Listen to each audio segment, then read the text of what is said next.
Vanity is never content, not being okay with just what is.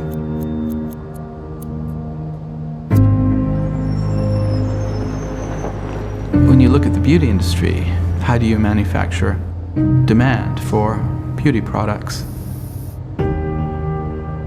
You tell people they're ugly.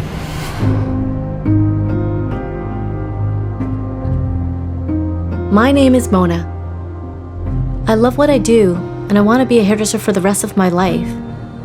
But it comes at a cost.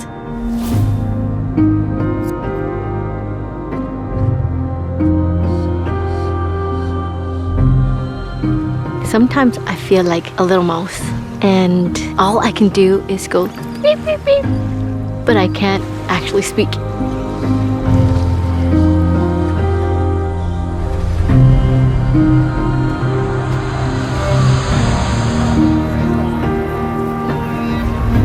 I want to have a voice. I want to make a difference. But how?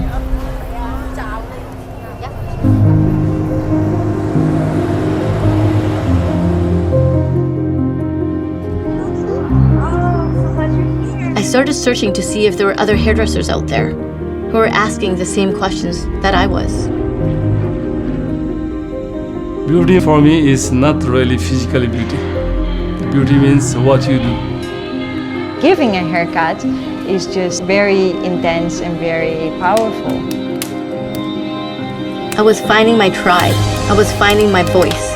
And yet, something was still missing.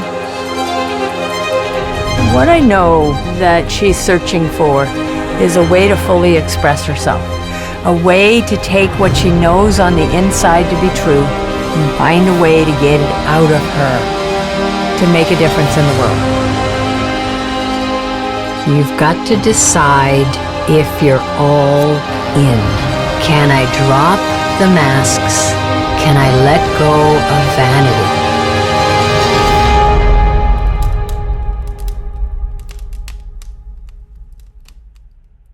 Joining me today at the Rio Theatre in Vancouver is award-winning hairstylist Mona Leung, who's also into practicing conscious hairdressing. And she's here today to talk about her documentary, Beyond Vanity. Welcome to the show, Mona. Thank you, Christine. Oh my goodness. It's an honor and a pleasure to be here. Yes, and I'm so excited to hear more about your documentary. I mean, what was the inspiration behind it?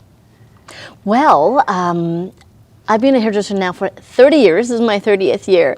And I just know that what I'm experiencing in my chair, or behind the chair more so, but also in the chair, is something that is so profound that not a lot of people talk about. I think what happens in the salon space and also what hairdressers do are kind of underspoken of, like, you know, underestimated and undervalued.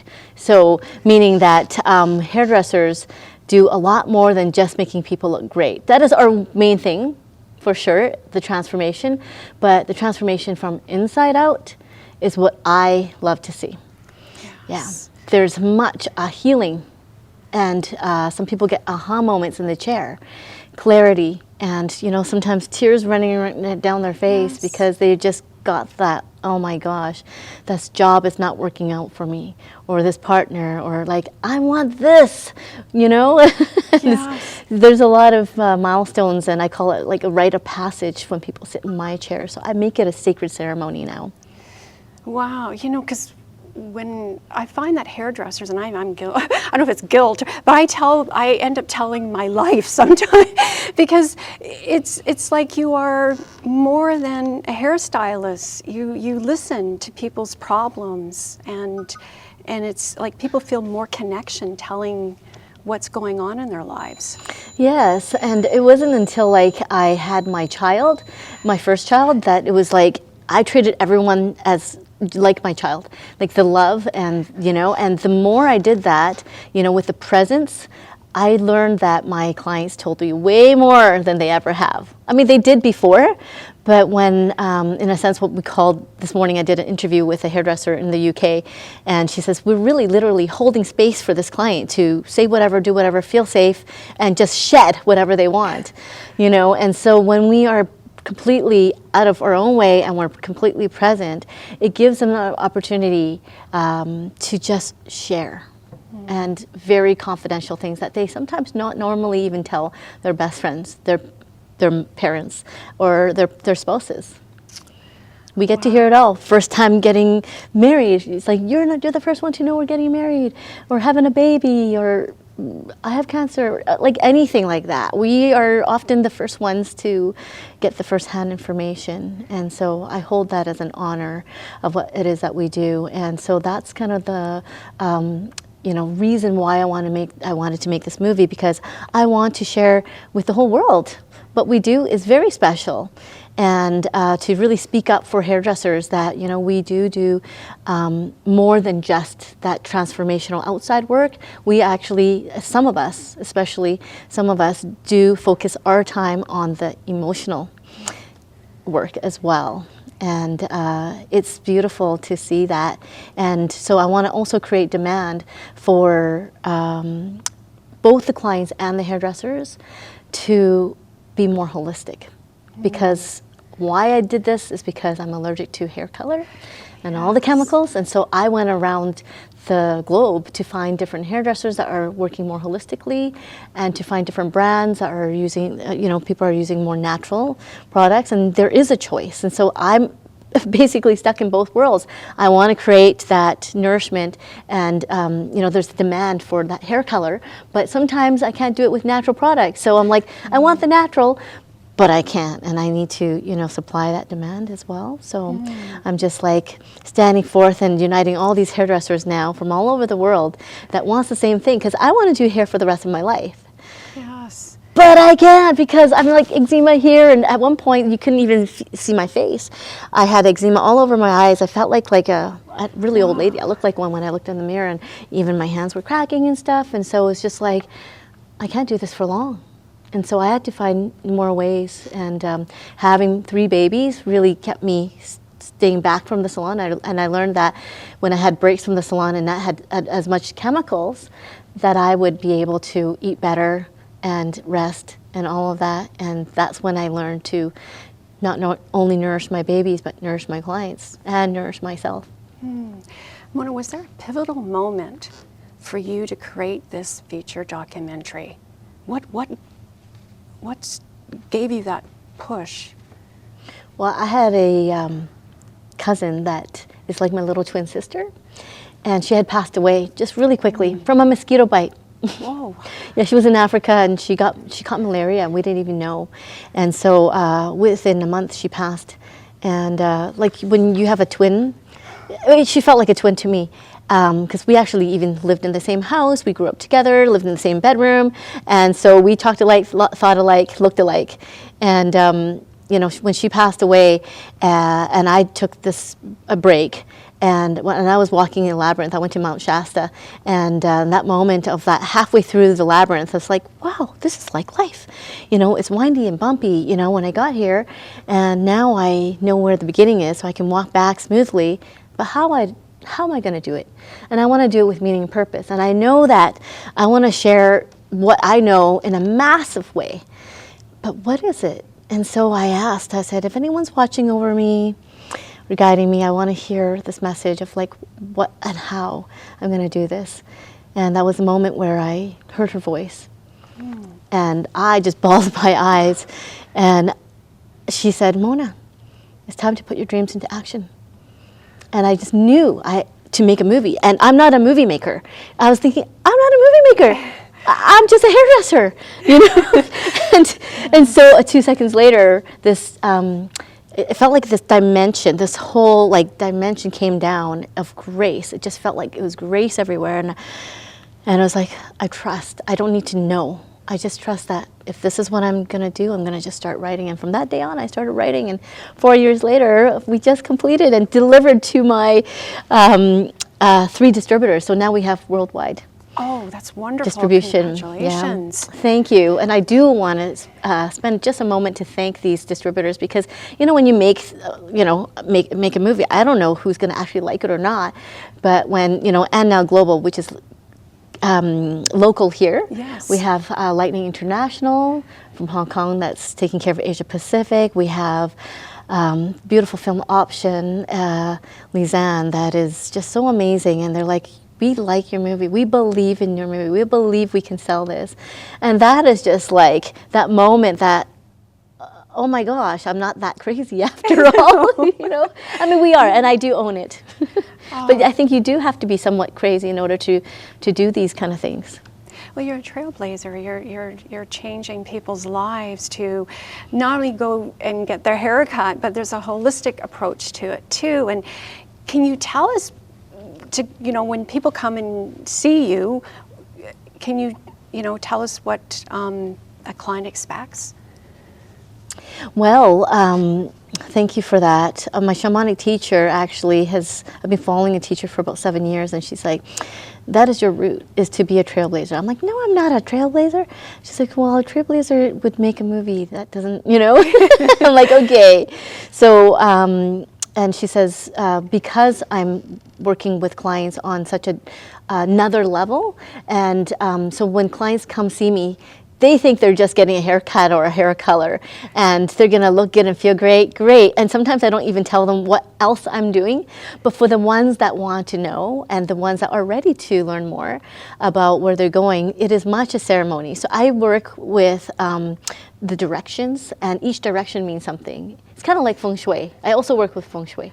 I work with color therapy. I work with sound therapy, energy therapy, all of the above, and no one needs to know. The most important is I find out what you're looking for and evoke that within you and remind you in a sense of your gifts and who you are. Because sometimes as humans, we forget who we are, or why we're even doing this. Because we're just so, I don't know, boggled down with the everyday things.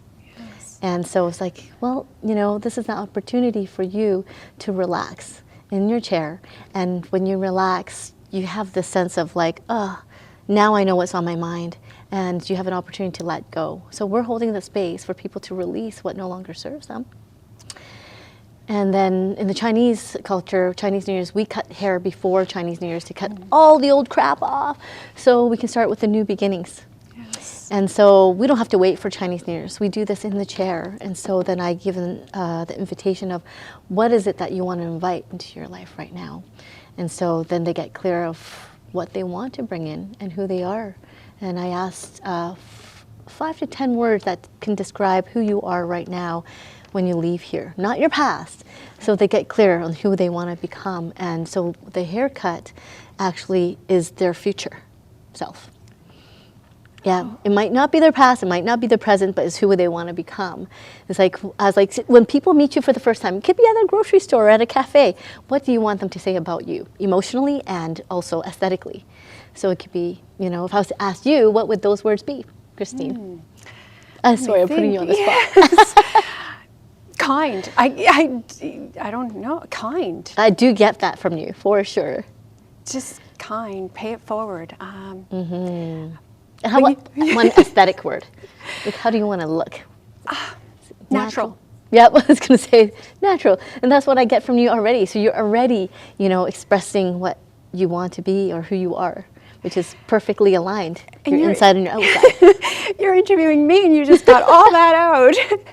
I mean, so in the documentary, is there a favorite part? Yes. There's many favorite parts, but there's one part where I have already gone around the globe to find these hairdressers, and I've put this group together, and we're on this united front, and I'm like, something's missing here. Something's missing, and it was that connection with myself, that love for myself, and being able to be in front of the camera, to be empowered, to be in my comfortable in my own skin. I was doing this certain scene where actually I wasn't gonna be filmed. This was actually my own little home retreat from my teacher, and it was a 3-day retreat that I was gonna do. And my team, they're like, we want to capture this. I'm like, no, this is like a personal thing, because I need to be comfortable within myself in order for me to share myself with other people. And so in that scene, I look at the mirror for 3 hours straight, 3 days in a row, to really get to know myself. And at one point, I cut my own hair. and I draw on my face on things that I'm afraid of, that I don't like about myself. And it was such a moment where I'm like, when I look back at it, I'm like, I remember that moment. And who wants to face their shadows? And facing it in front of the mirror for 3 hours, you know, and eventually at the end, I'm like, I'm not as bad as I think. You know, the next day, I had to do those exercises too, but without the negativity. It was more like, it got better and better every day. And at the end of it, it was just like, oh, now I know who I am. Yes. And you're taking the viewer on a journey, and it's okay to be organic, raw. You see raw who you are and who you don't like about yourself. And so what's the feedback been like so far? Well, you know, it's really interesting because I just had a private screening 2 weeks ago. Yes. And it was the first time I've ever heard the responses from the audience. So that was a part where I didn't think they were going to laugh. So I heard giggling, and then I heard sniffling, tears, and I'm like, oh my goodness, okay, it has done the job. And so I had no idea that, you know, when you think it's going to do these things, that it's actually going to do it. And even when I didn't think it's going to do anything, it actually was doing something. People were like, oh, wow, you know, or ah, and I'm like, okay, there's response, there's reaction, and it's really neat to see, because usually we're just in the editing room, or we're, you know, it's like, this is what I want to evoke, I want to, you know, express this, and I want people to understand that, you know, hairdressing is like this, and holistic products are like this, and how I'm stuck, and how I feel ugly, and how, you know, all these things, you know, and then when people actually, you know, feel what I'm trying to produce, and what the team was producing for me, I was just like, wow, we've done it. You did it. And it was a journey. It really was a journey, because you know, everybody was green, you know, that was working with me. And then eventually I'm like, you know what? I need to work with people that know what they're doing. And I eventually, you know, one person at a time, created a whole new team as well, on top of the team that I had. And it was just wonderful that wasn't planned, but it just was meant to be. And that's really how it happened for me, actually. Oh, that's wonderful. And so what is next for you? Thanks for asking. What is next? I plan to, with all these hairdressers, I'm creating more of a united front, and creating this demand. So I'm going to create, no one really knows this yet, it's the first time, a holistic world, like a global holistic hair day. Yeah, and it's going to be a world summit, and creating a book with about 21 hairstylists that's going to talk about how we're doing this in the world, and how it is so necessary, and it's so the future, because we need to take care of this earth. We need to take care of ourselves. We need to be aware. People are waking up. People are starting to question themselves, and we have the answers, and we can help. And it's just a matter of an hour sitting in the chair, you know, sometimes. So that's some of the things. I am also creating a course for both the hairdressers to certify them as conscious hairdressers, and for anyone that has hair or that's interested about hair, that want to feel and understand the power of their own hair and what it could do for them. That's wonderful. And if people want more information, where can they go? It would be theconscioushairdresser.com, and it's the conscious hairdresser. Yes, and congratulations on your film and everything else that you do, and all the best, Mona. Thank you so much. I really appreciate it. And I love your hair. Thank you. Yes. And I love that you were aligned.